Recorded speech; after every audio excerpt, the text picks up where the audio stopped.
Friends, கையில என்ன வாழை இலை வச்சிருக்கேன்னு பாத்தீங்களா? நம்ம இதை வச்சு தான் இன்னைக்கு ஒரு ஸ்வீட் செய்ய போறோம். வாங்க எப்படி செய்யறதுன்னு பார்க்கலாம். அரை இலை மட்டும் நான் துண்டு துண்டா கட் பண்ணி வச்சிருக்கேன். இதை நம்ம மிக்ஸி ஜார்ல போட்டு அரைச்சு ஜூஸ் ஆக்கிக்கலாம். நம்ம கிட்ட 1 கப் ஜூஸ் இருக்கும் ஃப்ரெண்ட்ஸ். அதில் வந்து 1/4 கப் கார்ன்ஃப்ளவர் மாவு சேர்த்துக்கலாம். இது வந்து கட்டி இல்லாமல் கலக்கி வச்சுக்கலாம். ஃப்ரெண்ட்ஸ், நம்ம இப்போ கட்டி இல்லாமல் கலக்கியாச்சு. 1 டீஸ்பூன் நெய் ஊற்றிக்கலாம். முந்திரி பருப்பு கிஸ்மிஸ் பழம் எடுத்து வச்சுக்கேன் ஃப்ரெண்ட்ஸ். இதை போட்டு நம்ம வறுத்துக்கலாம்.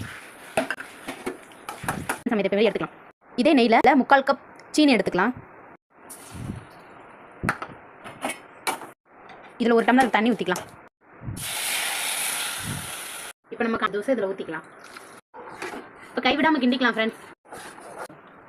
1 ஸ்பூன் நெய் ஊற்றிக்கலாம். 1 பிஞ்ச் ஏலக்காய் தூள். அல்வா ரெடி ஆயிடுச்சு ஃப்ரெண்ட்ஸ். நம்ம இப்போ முந்திரி பருப்பு போட்டுக்கலாம்.